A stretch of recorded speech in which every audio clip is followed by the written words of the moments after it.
저는 결혼이란 걸 하기 전까지는 사는 게 힘들다는 걸 모르고 살았던 사람입니다.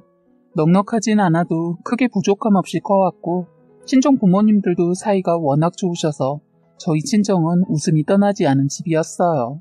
저하고 여동생 둘 그리고 남동생 하나 있는데 형제들 간의 우애도 남들이 부러워할 만큼 좋습니다. 다들 저보다 일찍 결혼해서 가정생활도 예쁘게 잘 꾸미며 살고 있어요. 올케나 제부들도 남 같지 않고 다들 사이가 좋습니다. 행여나 저희 집에 시누이가 셋이나 있으니까 올케가 불편해할까봐 저희는 아무리 가까워도 최소한의 서로 선이라는 것을 지키며 살고 있어요. 저희 친정에서 제가 제일 늦은 나이에 결혼을 하게 되었는데 저는 올케가 시집 오자마자 부모님과 같이 살다가 다 정리하고 그 이후로는 혼자 나가 살기 시작했어요. 제가 편하기 위해 나가 살기 시작은 했는데 여동생들이 저한테 그러더군요. 현명한 선택을 했다고. 저도 살아보니 그런 것 같긴 했어요. 결혼해서는 저도 시누이가 있어봐서 느꼈는데 나가 산 거 더 잘했다는 생각이 들더군요. 저는 제가 신랑을 만나 결혼 전까지는 제가 친정집 맞이로서 동생들 챙기고 앞장서서 이끌었는데 결혼하고 나니 친정을 챙기는 것이 쉽지가 않더라고요. 왜 여자는 결혼하면 친정은 뒷전이 되고 시댁을 더 챙기게 될까요? 나는 결혼하면 그러지 말아야지 했는데 이상하죠?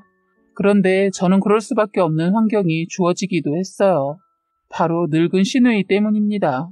어쨌든 그 시누이 때문에 저는 올케와 남동생에게 바톤을 넘겨주고 시댁에 더 신경을 쓰게 되었어요.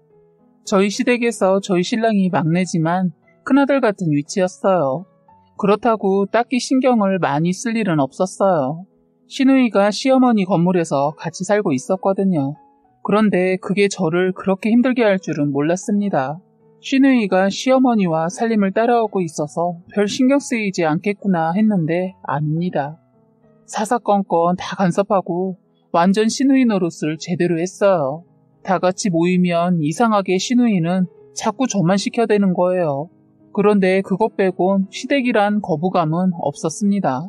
시댁의 가족은 시부모님 그리고 형제는 결혼한 나이가 많은 큰 시누이와 저희 신랑 이렇게만 있습니다.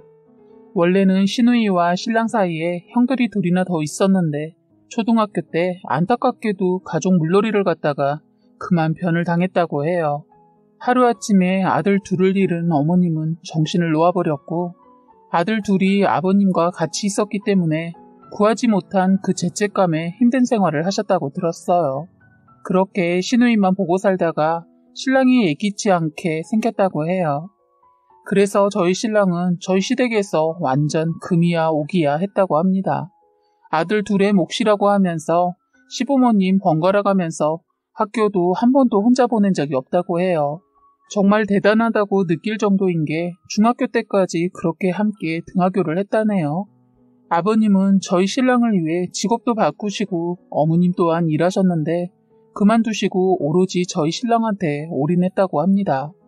그런데 거기에다 시누이까지 정말 장난 아니었다네요. 가족들의 집착이 하늘을 찔렀다고 하더라고요. 그렇게 신랑은 가족들의 보호를 받으며 지내다 이 사람이 고등학교를 가면서 선언을 해서 혼자서 등하교를 하게 되었다고 합니다. 늘 혼자가 아니었다가 혼자 학교에 갔던 신랑은 엄청 그 시간이 너무 좋았다고 해요. 늘 아버지나 어머니 그리고 누나의 차를 타고 등하교를 하느라 길가에 핀 꽃도 나무도 여유롭게 바라본 적이 없었는데 학교 가는 길을 혼자 걸으면서 색다른 경험을 했다고 하더라고요. 신랑은 저와 우연히 슈퍼에서 마주치게 되면서 친구가 되었어요. 저희는 같은 반이었으나 서로 말을 한 번도 해보지 않았는데 저에게 먼저 반갑게 인사를 건네면서 집에 바로 가냐고 묻더군요. 워낙 수줍음이 많았던 저는 말을 한 것도 아니고 안 한 것도 아니게 말을 하고 뒤돌아서는데 그때 제 신발끈이 풀어진 것을 구해가 보고 제 신발끈을 묶어주었어요. 그 계기로 저희는 서로 말을 주고받는 사이가 되었는데 그 이후로 친한 친구가 되었습니다. 그때 같이 놀던 제 여자 절친 친구가 있었는데 그 애가 저희 보고 서로 사귀라고 장난식으로 말을 하는 거예요. 저희는 그 말을 진심으로 받아들이고 진지하게 생각 끝에 정말 사귀게 되었어요. 너무 웃기죠? 그때는 우리가 참 순수하면서도 순진했던 것 같습니다.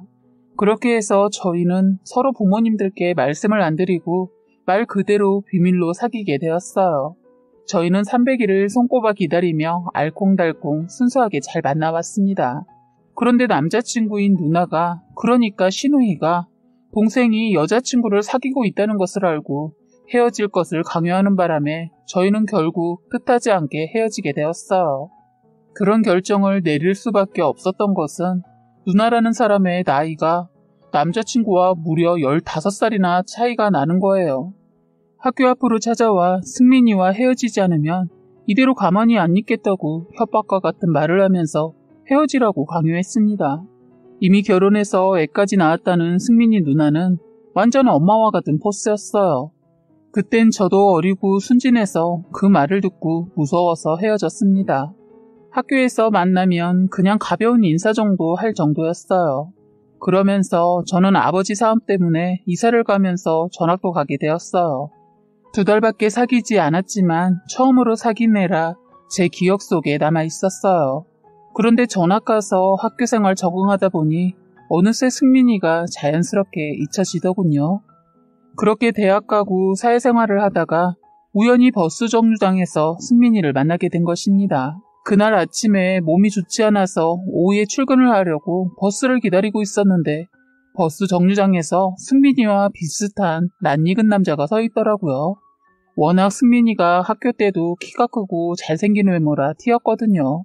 그런데 요즘은 사람들이 워낙 닮은 사람들도 많고 무엇보다 세상이 무섭고 괜히 실수할까봐 다가가 물어보기 그래서 그냥 무시했어요.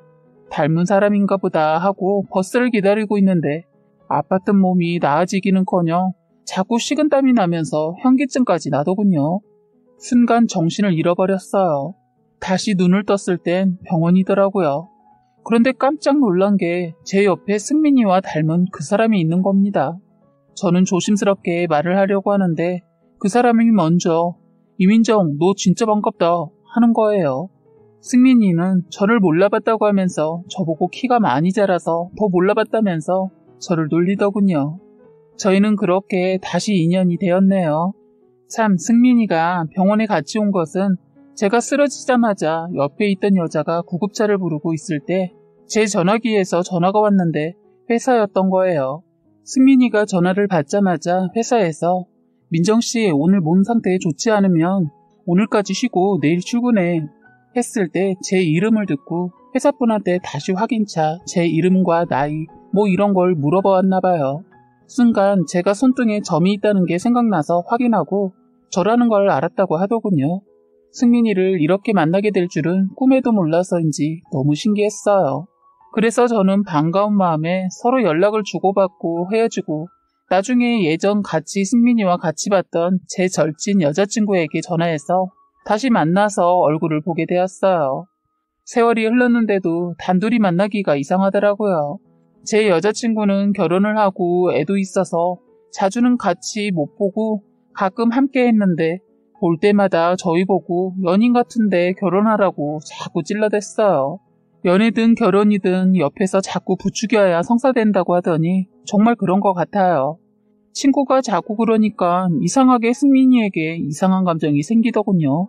그런데 그때만 해도 사귈 건 아니지만 그래도 저도 모르게 어린 시절이었지만 승민이 누나가 걸리더라고요. 그런데 이제는 성인이 되었고 신경 쓰지 말자, 그냥 이대로 친구처럼 지내다 좋으면 결혼하는 거지 라는 생각으로 만나다 보니 꽤 오랫동안 보고 지냈어요. 그 사이 저도 승민이도 각자 좋은 사람 만나서 짧은 연애를 했지만 오래가지 못했어요. 저희는 서로 조언도 해주고 잘 되길 바라며 응원해줬는데 이상하게 잘 안 되더군요. 친구는 저희 보고 같이 살았으면 벌써 애가 어린이집 갔겠다 하면서 둘 다 결혼 생각 있으면 둘이 하라고 재촉했죠. 저도 어느 순간부터는 승민이라면 이런 생각이 들면서 좋은 감정이 생기게 되더군요. 그러면서 저희는 하루 날 잡아 진지하게 얘기를 했어요. 그날 서로 마음을 확인하고 뜨거운 밤을 보내게 되었네요. 그런데 그만 그날이 저희의 인연의 끈을 이어줄 선물이 오고 말았어요. 저희는 그렇게 해서 결혼까지 하게 되었습니다. 그런데 첫 단추가 잘못 끼워져서 그런가 자꾸 시누이와 부딪히더군요. 상견례부터 저에게 한다는 말이 내 동생 여자가 고등학교 다닐 때 그 애라는 말을 듣고 깜짝 놀랐다면서 니네가 인연인지는 모르겠지만 그래도 그렇게 나이 먹으면서 조심했어야지. 혼수를 먼저 준비해서 오냐고 하는 겁니다. 어려운 자리에서 그렇게 말을 하니까 전 많이 민망하더라고요. 그런데 그때 저희 엄마가 요즘 세상에 뭘 따지고 드냐고 혼수 미리 준비해서 얼마나 좋냐. 나이 먹어 애 안 들어설까봐 걱정하는 것보다 훨씬 좋지 않냐고 하면서 시누이는 출가 외인이고 거기다 시어머니도 가만히 있는데 왜 나서서 그러냐고 무안을 줬어요. 그래서 그런가 자꾸 트집을 잡더라고요. 저희 엄마 만만치 않은 분인데 시누이가 저희 엄마를 쉽게 봤더라고요. 엄마는 시누이를 향해 행여나 시누이 노릇할 생각하지도 말라고 하면서 요즘 세상에 애 있다고 눈치 보면 시집살이 하는 거 못 본다고 상견례장이 울리도록 큰 소리로 말했어요. 그제서야 이제 저희 엄마를 파악했는지 말은 못하고 표정이 굳더군요. 아버님이 워낙 조용하신 분인데 그때 시누이한테 한 소리 하더라고요. 입 닥치고 있으라고. 순간 제가 잘못 들었나 싶었어요. 아버님까지 나서니까 정말 상견례 끝날 때까지 시누이 입 닫고 있더군요. 그런데 시어머니는 이런 상황 아랑곳하지 않고 싱글벙글 좋아서 춤을 추더군요. 시어머니가 워낙 저희 신랑을 늦게 낳다 보니 시어머니가 연세가 있는데 저는 시어머니라기보다 저희 할머니 같았어요. 저는 엄마가 바쁘셔서 할머니 손에 자랐거든요. 그래서 그런지 시어머니가 정이 가고 좋았어요. 어머니도 저를 많이 챙겨주셔서 서로 코드가 잘 맞았습니다. 시누이와 첫 만남이 좋지 않았지만 그래도 어쨌든 이제는 가족이 되었으니까 잘 지내고 싶었어요. 신랑과 나이 차이가 무려 15살이나 나는 시누이다 보니 어렵기도 하고 해서 저도 처음엔 깍듯이 모셨다면 모셨습니다. 시댁에 인사 갔다가 시누이 보고 그 포스 때문에 예전처럼 주눅이 들게 되더라고요. 시누이 말 한마디 한마디가 시어머니였어요. 저 인사 간다는 말 듣고 시간까지 내서 시골서 올라왔더라고요. 그리고 사사건건 참견을 했어요. 시어머니보다 더 시어머니 같은 모습이었는데 시어머니는 제가 귀엽다고 말씀을 하실 때마다 아가를 붙이면서 말씀하셨는데 시누이는 그 말이 듣기 거북했던지 자기 엄마한테 저도 있는 자리에서 면박을 주는 거예요. 적당히 좀 하라고 하는데 저도 무안했지만 어머님도 더 무안해 하셨어요. 정말 싸가지가 하나도 없더라고요. 처음 인사 가서 그러면 안 되는데 저도 모르게 시누이에게 한마디 했습니다. 말이 좀 심하다고. 그래서 제가 시누이에게 제대로 찍혔어요. 저는 아니다 싶은 것은 그냥 넘기는 성격이 못 돼서 그냥 지나칠 수가 없겠더라고요. 더군다나 부모한테 하는 모습은 화가 났어요. 그런데 제가 아무리 이렇게 시어머니 두둔해도 자기 딸만큼은 아닌가 봐요. 살면서 대려 저한테 뭐라고 하더군요. 저희 둘 사이에 시누이가 끼니까 어머님과 오해가 생기고 틀어질 뻔한 일이 자꾸 생기는 겁니다. 다행히 오해 없이 풀긴 했지만 시누이 얄미운 행동만 자꾸 하더군요. 사람이 뭔가를 시킬 때 기본적으로 부탁을 해야 하잖아요. 그런데 저희 시누이는 부탁은커녕 명령조로 시킵니다. 한 번은 주말에 다 같이 밥을 먹고 있는데 밥을 다 차려놓고 저도 이제 밥을 먹으려고 자리에 앉으려고 하는데 시누이가 옳게 앉지 말고 일어나 있는 김에 국 좀 더 퍼와봐. 이러대요. 저는 시누이 이런 행동이 정말 이해가 안 갔어요.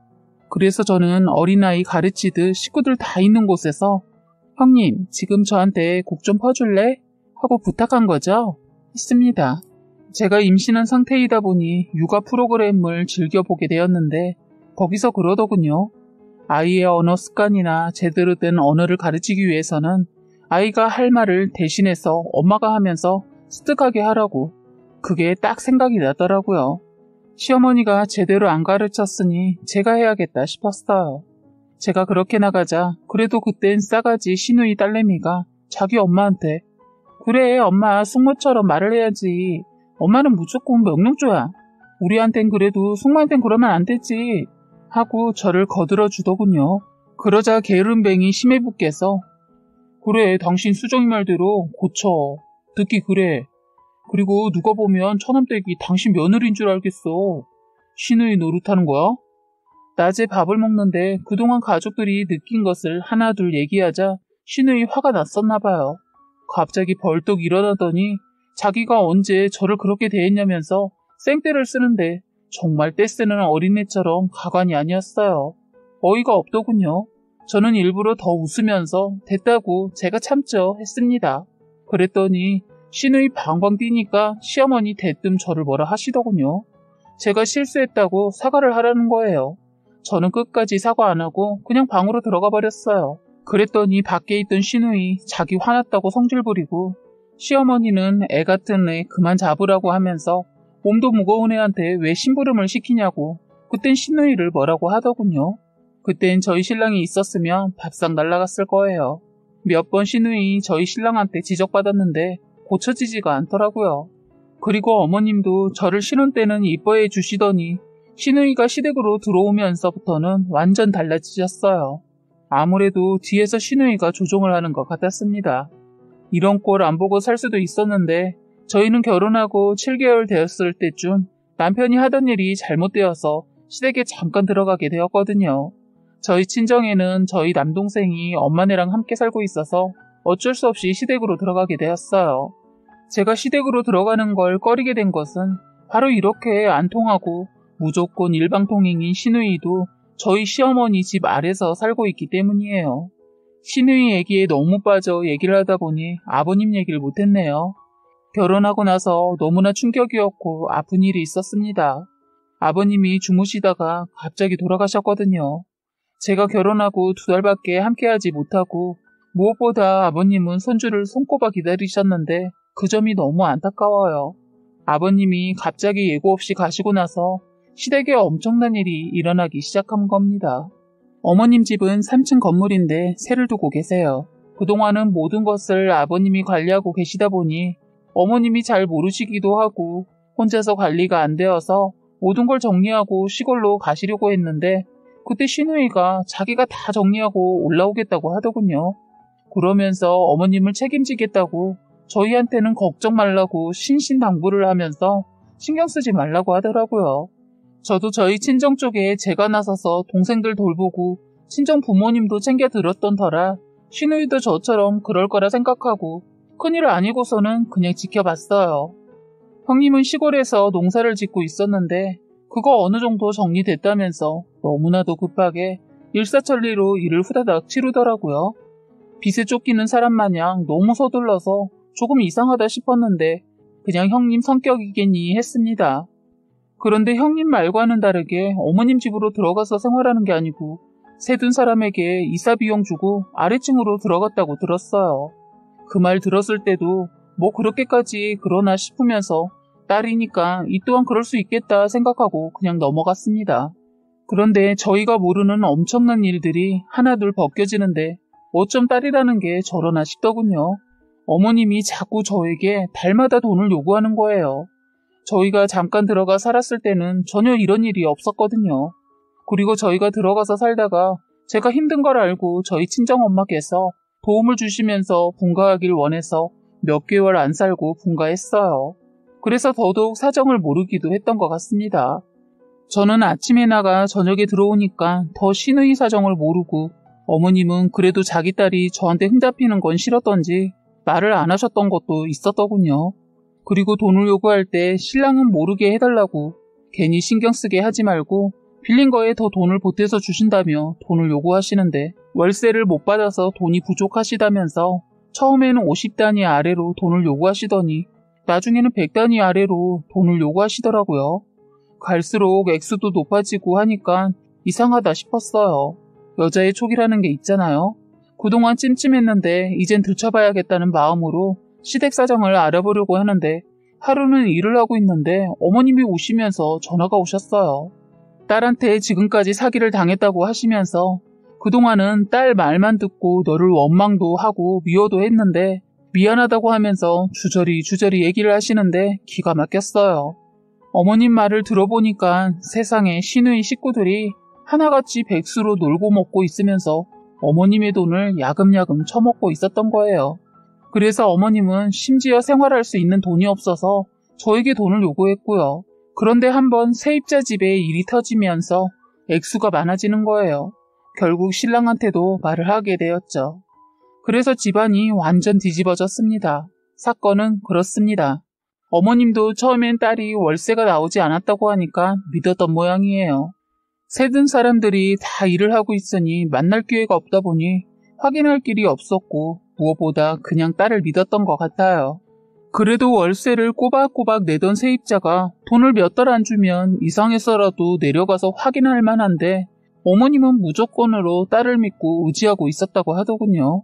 그러다 자꾸 저에게 돈을 요구하게 되었는데 배불러 일 다니는 며느리에게 손을 벌리는 것은 자신이 생각해도 아니다 싶었던지 작심하고 밤늦게 세입자 집을 찾아가게 되었는데 지금까지 한 번도 세를 밀리지 않고 냈다라는 것을 알고 시어머니 자기 딸에 대한 배신감에 치를 떨다가 잠 한숨 안 자고 있으면서 생각하고 또 생각하다 제가 생각나서 전화를 했다고 하더라고요.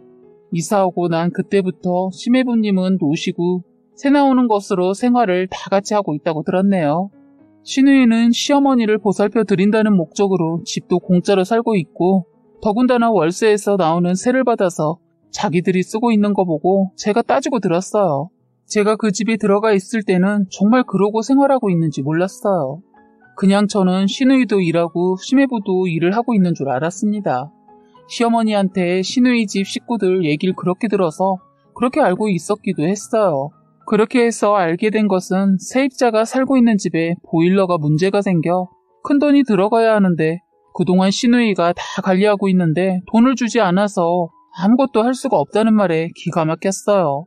이렇게 해서 모든 게 다 들통이 난 거예요. 세상에 시누이들은 다 이런가 싶네요. 아니면 저희 시대 시누이만 저러는 걸까요?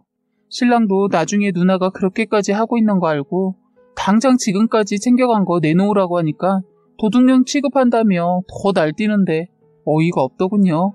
제가 시누이 집에 한번 가보자고 했더니 시누이 손사래를 치면서 왜 남의 집을 왜 가냐고 무단 침입으로 신고한다 하더군요. 신랑이 잽싸게 내려가면서 신고하라고 하면서 뛰어내려가 집으로 들어갔어요. 마침 시누이가 위층으로 올라오면서 문을 잠그지 않고 살짝 열어두었나 보더군요. 신랑이 먼저 내려가 소리를 지르면서 뭐 하는 짓이냐고 이건 뭐냐고 소리소리 지르자 시누이 자기가 문 열어두고 온 거 깜빡하고 놀라서 저희 남편 뒤따라 계단 내려가다 그만 발을 헛디뎌 계단에서 구르고 말았습니다. 저희 시누이요? 지금 완전 병원 신세 지고 있습니다. 안 죽을 만큼의 정도로 다쳤는데 팔다리 다 골절이고 머리도 찢겨져서 꿰맨 상태입니다. 아주 벌을 제대로 받은 거죠.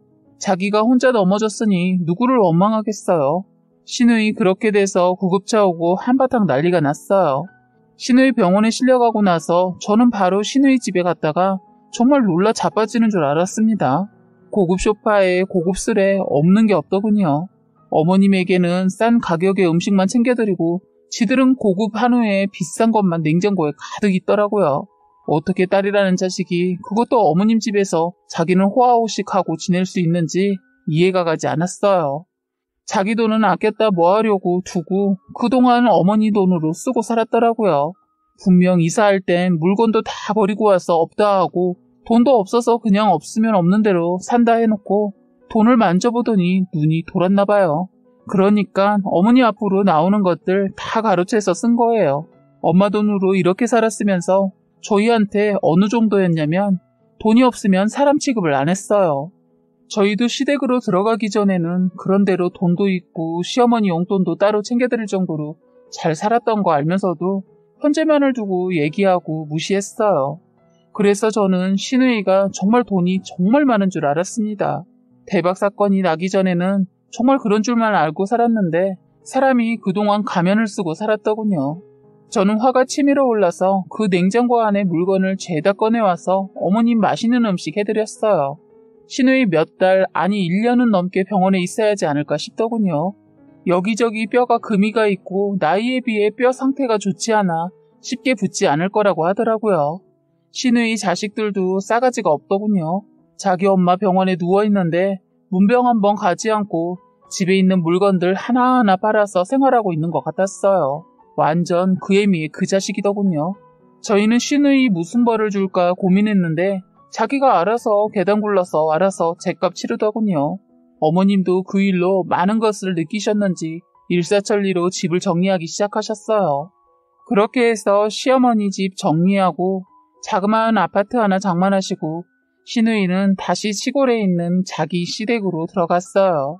그리고 저희 친정엄마가 이런 일을 옆에서 지켜보니까 절대로 합가는 안 된다고 하시더군요. 시댁이나 친정이나 어느 정도 거리가 있어야 한다고 하시면서 엄마도 남동생을 그때 내보내더군요. 남동생이나 올케 안 나간다는 거 억지로 내보냈어요.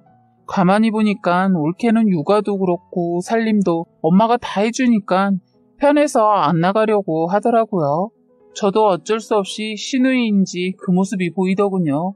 하지만 말로 옮기지 않았습니다. 제가 그 경험을 고되게 해봤잖아요. 그런 건 제가 참견할 일이 아니니까 그냥 눈 한번 딱 감으면 되는 것 같아요. 그리고 참 저희 시어머니 시누이한테 앞으로 물려줄 재산 없다고 이미 다 받아 쓴 걸로 퉁치자고 따끔하게 말했어요. 어머니가 단호하게 나가니까 시누이 꼴이 내리더군요. 어머님이 분명하게 행동을 하시니까 이제서야 집안의 기강이 잡히더군요.